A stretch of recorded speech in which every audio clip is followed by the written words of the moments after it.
Billionaires Sheldon Adelson and Joe Ricketts plan to open their pocketbooks for Republican nominee Donald Trump in the final 6 weeks of the election. The donations would be among the largest gifts to a pro-Trump group. The funds come as Trump continues to lag behind Democrat Hillary Clinton in fundraising. Joining us now to discuss the impact these donations could have on the general election is WSJ politics reporter Rebecca Ballhaus in Washington. Hi, Rebecca. Thanks for being with us. So, Hi. Billionaire casino owner Sheldon Adelson plans to spend $45 million to boost the GOP in the next 2 months, but not all of the money will go directly to Trump. How will it be divvied up? So he's already given about $20 million to a group called Senate Leadership Fund, which is devoted to keeping Republican control of the Senate. He's expected to make a similar sized donation to a group that bolsters House Republicans. And just $5 million of that is expected to go to a Trump super PAC for now. And that falls quite far short of the $100 million that he had said he would spend to back Trump at the outset of the general election. Falls far short of $100 million, but still a big chunk. And Rebecca, perhaps most surprising is that Ameritrade founder Joe Ricketts, who previously poured $6 million into an anti-Trump super PAC, is now planning to give at least $1 million to a group backing Trump. What led to his about-face?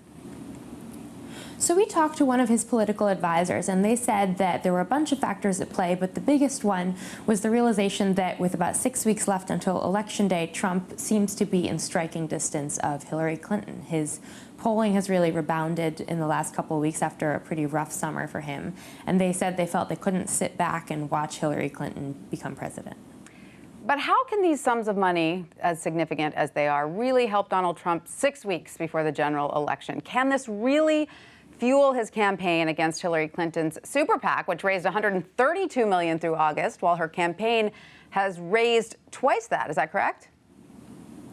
That is correct. Yeah, I mean, that's what we'll have to see is how effective it can be in this final stretch of the campaign. But Trump so far has been massively outspent by Hillary's campaign and her super PAC on the airwaves. His campaign didn't really seem to feel the need to start airing TV ads in the general election until about mid-August.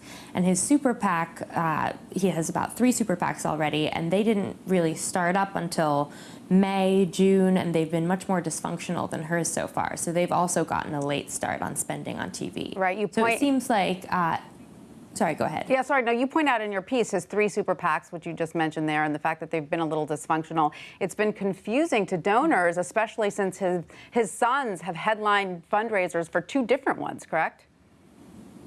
Right. So traditionally, a candidate has one super PAC that they give their sort of tacit endorsement to.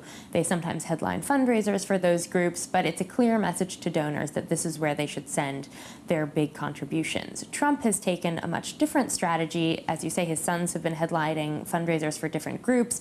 His campaign has seemed to, at different times, back different groups. And now if he gets a 4th group with this Ricketts and Adelson money, that seems to me like it'll be even more confusing to donors. All right, Rebecca, thank you so much for that. Thanks.